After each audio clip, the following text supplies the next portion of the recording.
السلام عليكم ورحمة الله. اهلا بيكم حبايبي وبرحب بيكم في بداية الفيديو.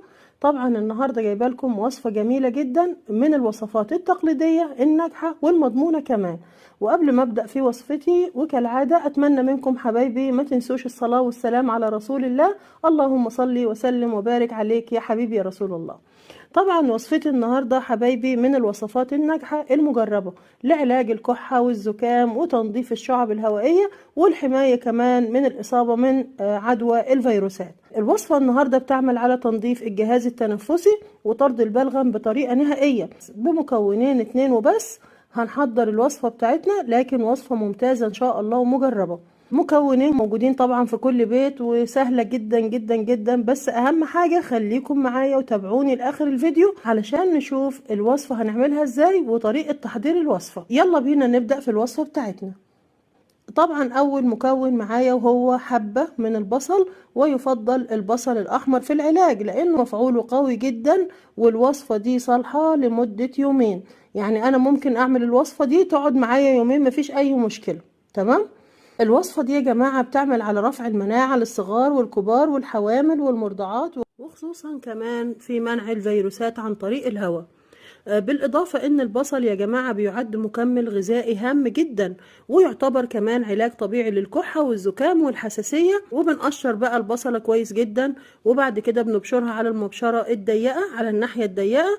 وصفة سهلة جدا وكمان اقتصادية لكن نتائجها ممتازة. ماء البصل أو محلول البصل من الوصفات الممتازة في علاج كتير من مشاكل الجهاز التنفسي، وخصوصا المدخنين والكل من يعاني من مشاكل بالصدر. أما بالنسبة بقى للمكون الثاني فهو العسل الأبيض، وده من فوائده علاج الكحة والسعال ورفع المناعة للصغار والكبار. بناخد معلقة من العسل الأبيض وبنخلطها كويس جدا في محلول البصل او ماء البصل اللي موجود معانا، وبنخلطهم كويس جدا مع بعض. وبمجرد تحضير الوصفة ناخد من معلقة لمعلقتين على الريق قبل الفطار بنص ساعة. بناخد بعدها بنص ساعة كوباية مية دافية، وبعد كده بقى بنبدأ نفطر الفطار الطبيعي بتاعنا. ومن اول 3 ايام ان شاء الله هنلاحظ ان الصدر بقى نضيف وتخلصنا من البلغم والحساسية والالام اللي في الصدر.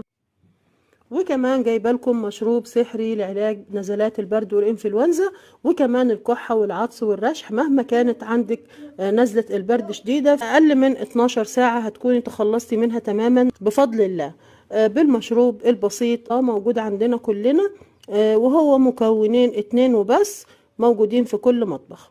المشروب ده بيرفع المناعة جدا يا جماعة، وكمان بيمنع انقباضات الأوعية الدموية للجهاز العلوي التنفسي، فبتلاقي الكحة والرشح راحوا تماما. وكمان لو انتظمنا عليه يوميا ولو حتى مرة واحدة بيمنع فعليا نزلات البرد وبيرفع المناعة جامد جدا. ومهم جدا طبعا منجبيل او الزنجبيل علشان لو غليناه ما بناخدش منه اي فوائد خالص، وبنغطي على طول المشروب بتاعنا ده علشان طبعا الزيوت المفيدة بتاعته ما تطرش مننا، فلازم نغطيه. وبعد ما بيدفى شوية المشروب بتاعنا بنكون مجهزين طبعا ليمونة، وبناخد نص ليمونة وبنعصرها على المشروب بتاعنا. تمام. وطبعا بنقوم بتصفيته.